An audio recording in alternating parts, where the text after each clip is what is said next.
Keledai ketika menggigit sesuatu maka ia tidak akan langsung melepasnya. ملك إسلامي لكن فيه شدة، فيه بعض الظلم. Jadi mulkan adhan ini adalah kerajaan Islam, akan tetapi di dalamnya terdapat kezaliman. مثل الحجاج بن يوسف الثقفي.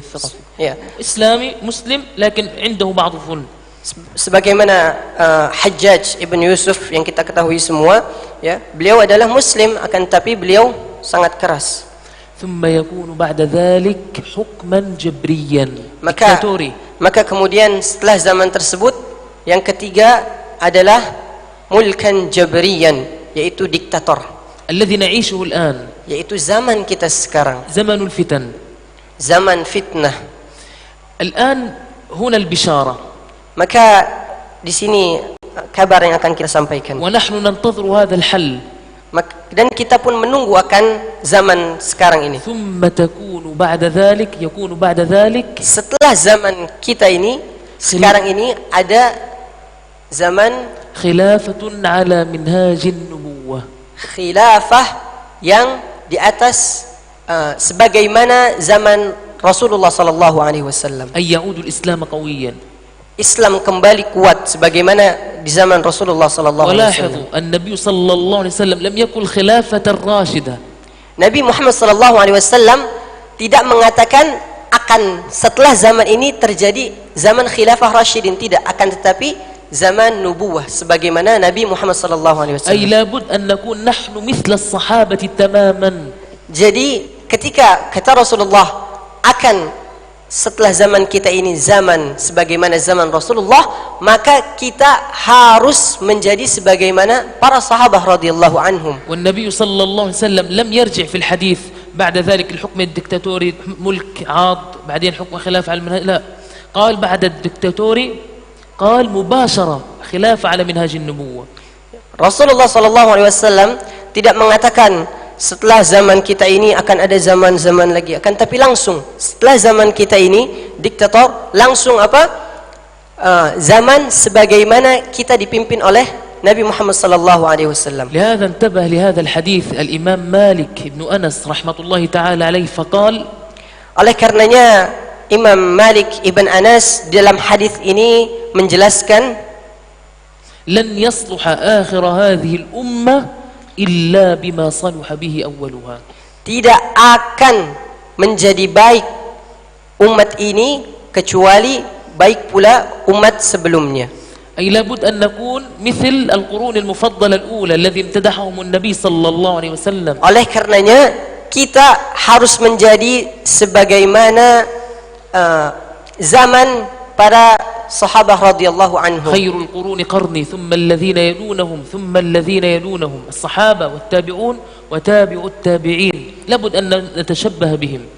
Rasulullah SAW bersabda, خير القرون قرني خير الزمان. sebaik-baiknya zaman adalah zamanku, kata Rasulullah, zaman Rasulullah. Kemudian setelahnya yaitu para sahabat, kemudian para tabi'in.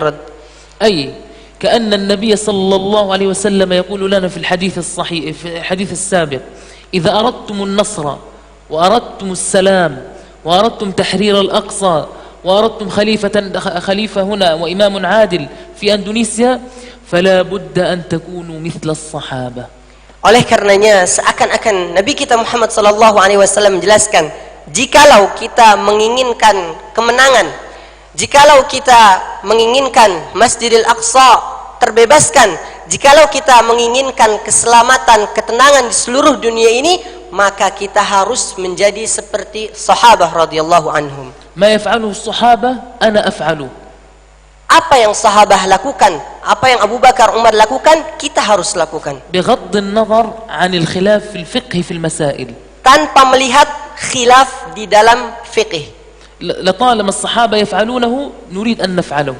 Apa yang sahabat lakukan, seperti itu pun yang kita lakukan, tanpa bertanya-tanya. لأن النبي قال لنا ذلك إذا أردتم النصر فلا بد أن تكونوا كالصحابة.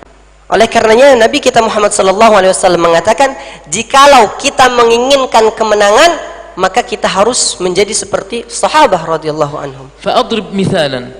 Sebagai contoh, اللحية. masalah lihyah, masalah jenggot, بغض النظر عن الخلاف الفقهي في المسألة، tanpa kita melihat masalah fiqih. مع أن المذاهب الأربعة أبو حنيفة والإمام مالك والشافعي والإمام أحمد يقولون بحرمة حلق اللحية. Walaupun Imam Al-Arba'ah, imam yang empat, Imam Abu Hanifah, Imam Malik, Imam Asy-Syafi'i dan Imam Ahmad melarang untuk mencukur atau memotong jenggot. لكن في المسألة خلاف. Akan tetapi memang di dalamnya terdapat khilaf, terdapat perbedaan. السؤال Pertanyaannya adalah, نسأل أنفسنا إذا أردنا نحن النصر jikalau kita menginginkan kemenangan, maka kita tanya pada diri kita sendiri, هل الصحابة ورد عن الصحابة رضي الله تعالى عنهم من كان منهم من يحلق لحيته؟ apakah ada satu riwayat yang menyebutkan bahwasanya para sahabat memotong jenggot mereka? ما رأيكم ورد؟ Apakah ada? لم يرد. Tidak akan ada satupun riwayat, athar, hal ataupun itu yang mengatakan bahwasanya sahabat pernah memotong jenggot mereka. كلهم كانوا يعفون لحاهم. Mereka semua menjaga, memelihara jenggot-jenggot mereka. فنحن إذا أردنا النصر لابد أن نكون مثلهم. Dan jikalau kita menginginkan kemenangan, maka kita harus melakukan itu tanpa melihat khilaf dalam masalah fiqih. الموسيقى Begitupun dengan musik. هل ورد من الصحابة عن الصحابة من كان يستمع إلى المعازف والغناء؟ Apakah ada satu riwayat yang menyebutkan bahwasanya para sahabat mendengarkan musik dan alat-alat musik? ورد؟ لم يرد. Tidak ada satupun. هناك خلاف في المسألة، بعض العلماء أجاز وبضوابط. Memang ada beberapa ulama, ada khilaf, ada ulama yang membolehkan, ada pun yang tidak. لكن السؤال المهم والذي نريده هل الصحابة كانوا يفعلون هذا؟ Akan tetapi pertanyaan yang utamanya, apakah para sahabat melakukan hal tersebut? لا. Tidak. إذا أردنا تطبيق الحديث ثم تكون خلافة على منهاج النبوة لابد أن نكون مثل الصحابة. Jikalau kata Rasulullah, ya, periode kelima yaitu apa? Periode nanti kita sebagaimana khilaf an-nubuwah. Kita dipimpin oleh Nabi, jadi kita para sahabat, maka kita harus melakukan hal ini. سؤال للنساء. Kemudian pertanyaan untuk para akhwat, para perempuan, عندما نزلت آية الحجاب ketika turun ayat tentang hijab, وللدين عليهن من جلابيبهن agar mereka menjulurkan jilbab-jilbab mereka, وآية الخمار، begitupun ayat tentang kerudung.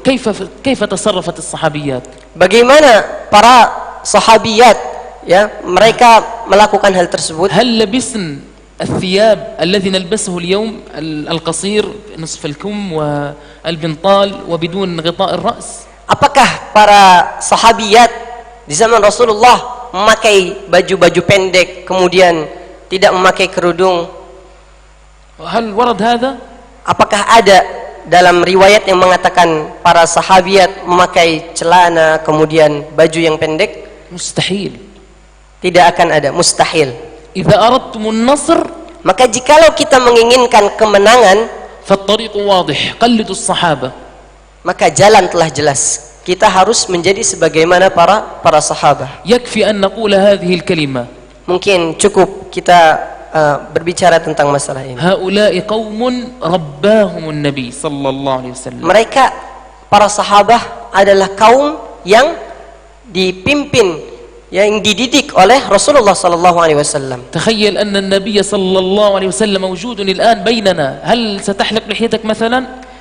Coba sekarang kita bayangkan, seandainya di antara kita sekarang, di zaman kita ada Nabi Muhammad sallallahu alaihi wasallam, apakah kita akan mencukur jenggot kita?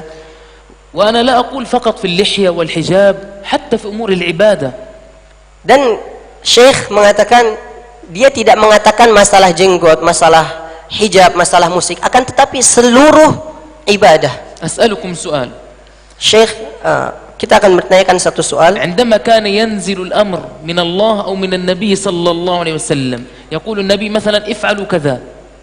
Ketika turun suatu perintah kepada Rasulullah sallallahu alaihi wasallam atas Rasulullah untuk kepada umatnya untuk melakukan sesuatu hal, هل ورد عن الصحابة Apakah ada sahabat أنهم سألوا النبي صلى الله عليه وسلم mereka bertanya kepada Nabi Muhammad sallallahu alaihi wasallam, يا رسول الله "Ya Rasulullah, هذا الأمر الذي قلته لنا من باب الفرض أم المكروه أم السنة apakah ketika turun suatu perintah para sahabat bertanya, Rasulullah, ini sunnah, makruh, apa wajib?"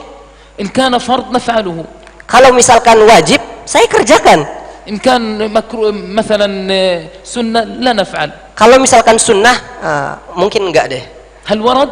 Apakah ada seperti بل ini? كل أمر كان يأمر به النبي صلى الله عليه وسلم كانوا يقولون سمعنا وأطعنا. Semua perintah yang diperintahkan oleh Rasulullah dan Allah Subhanahu wa taala, para sahabat langsung melakukannya tanpa bertanya-tanya. ونحن نريد أن نكون مثلهم إن أردنا النصر. Dan kita harus melakukan seperti itu jikalau kita menginginkan kemenangan. بل واحد من الصحابة رضي الله تعالى عنه Ada satu dari sahabat radhiyallahu anhum, عندما رآه النبي صلى الله عليه وسلم يلبس خاتما من ذهب ketika Rasulullah sallallahu alaihi wasallam melihat laki-laki ini, sahabat ini memakai cincin dari emas. ماذا فعل النبي؟ Apa yang Nabi lakukan? أخذ الخاتم ورماه على الأرض. Rasulullah mengambil cincinnya dan dilemparkan di atas tanah. وذهب النبي. Dan Nabi Muhammad pergi tanpa berkata satu kata pun. وذهب هذا الصحابي. Dan pergi sahabat ini. باقي الصحابة استغربوا. Maka kemudian ada sahabat-sahabat yang lain. وقالوا للصحابي. Maka sahabat-sahabat yang ada yang melihat kejadian tersebut bertanya kepada sahabat tadi yang memakai cincin. لما لم تأخذ هذا الخاتم وتستفد من ثمنه؟ Kenapa engkau tidak ambil cincin itu kemudian engkau jual supaya mendapatkan uang? صحيح لابد أن نستفيد منه. فماذا قال؟ Maka apa? Sahabat ini tidak lakukan, tapi sahabat ini malah berkata, أآخذ شيئا رمى به رسول الله صلى الله عليه وسلم على الأرض؟ apakah aku mengambil sesuatu yang Rasulullah telah lemparkan di atas tanah? انظروا إلى الامتثال. Lihat bagaimana sahabat ini melakukan hal tersebut. فنحن نقول Maka kami mengatakan, إذا أردتم النصر والتمكين فلا بد أن نجعل الصحابة سمتا لنا ودلا لنا وهديا لنا. jikalau kita menginginkan kemenangan, maka kita harus menjadikan para sahabat sebagai kudwah kita, sebagai contoh untuk kita semua. النبي صلى الله عليه وسلم دوما وأبدا كان يقول لنا Nabi kita Muhammad sallallahu alaihi wasallam selalu berkata kepada kita semua, تركت فيكم ما إن تمسكتم بهما لن تضلوا بعدي أبدا.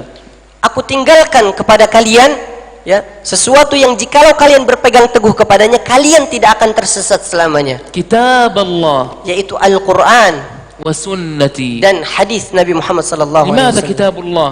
Mengapa Al-Qur'an? القرآن الكريم لو فهمناه حق الفهم لانتصرنا منذ زمن طويل.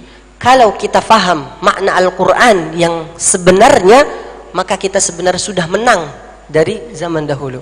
ألم يقل ربنا سبحانه وتعالى في كتابه Bukankah Allah Subhanahu wa taala berfirman di dalam Al-Qur'an, الذين إن مكناهم في الأرض أقاموا الصلاة. الذين يريدون التمكين وليس التمكين بل ودوام التمكين. ماذا يفعلون يا رب؟ Allah Subhanahu wa taala berfirman, orang-orang yang menginginkan diteguhkan mereka, dikokohkan, dikuatkan di muka bumi ini, maka kata Allah Subhanahu wa taala, aqimus shalah, dirikanlah salat. الذين إن مكناهم في الأرض أقاموا الصلاة. كثير من المسلمون اليوم مفرط في صلاة الجماعة، لا يصلي الجماعة. Akan tetapi banyak sekarang di antara kaum muslimin yang tidak salat berjamaah. بل لا يصلي أصلا. Bahkan ada yang sampai tidak salat. وإن صلى الجماعة يأتي متأخرا. Dan jikalau salat berjamaah, datangnya terlambat. ويحزن إن أطال الإمام في الصلاة. Dan ia sedih. Sedih kapan? Ketika imam bacanya panjang. ولا يخشع. Dan tidak ada kekhusyuan di dalam salatnya. ربنا يقول لنا إذا أردتم التمكين والنصر وتحرير فلسطين وأن يرزقكم الله الإمام العادل في أندونيسيا لابد أن تهتموا في الصلاة. Allah Subhanahu wa taala berkata, jikalau kita menginginkan kemenangan, jikalau kita menginginkan Palestina menang, jikalau kita menginginkan imam yang adil, pemimpin yang adil di negeri kita, maka kata Allah Subhanahu wa taala, aqimus shalah, dirikanlah salat. أقاموا الصلاة وآتوا الزكاة.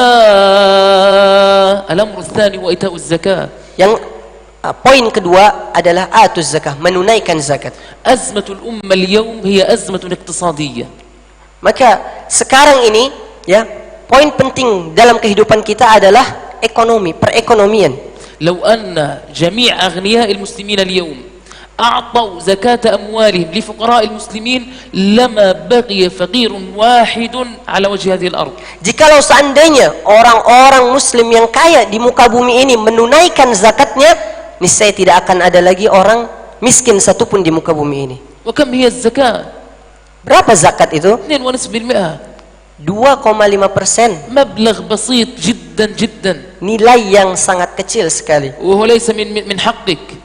Dan itu bukanlah hak kita, memang harus kita tunaikan. وحق الله ملك الله. Itu adalah haknya Allah Subhanahu wa taala. فيقول لنا ربنا الذين إن مكناهم في الأرض أقاموا الصلاة وآتوا الزكاة وأمروا بالمعروف ونهوا عن المنكر. الأمر بالمعروف والنهي عن المنكر. Maka poin yang berikutnya, jikalau kita ingin dikokohkan di muka bumi ini, ingin menang, maka selain salat, zakat adalah amrun bil ma'ruf dan nahyun anil munkar. جعل الله خيرية هذه الأمة بالأمر بالمعروف والنهي عن المنكر. Allah Subhanahu wa taala menjadikan orang yang terbaik di muka bumi ini adalah orang yang saling mengajak dalam kebaikan dan menasihati dalam الأمر kebaikan. بالمعروف والنهي عن المنكر ليست وظيفة الشيخ أو الإمام أو الخطيب، هي وظيفة الجميع، وظيفتكم كلكم.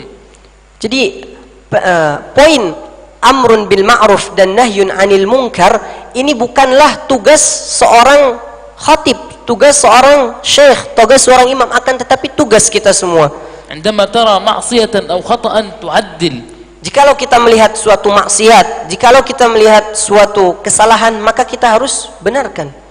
الأمر الثاني حتى لا نطيل عليكم. Maka kemudian yang poin yang kedua, ولو أن أهل القرى آمنوا واتقوا لفتحنا عليهم بركات من السماء والأرض بالإيمان والتقوى ننتصر.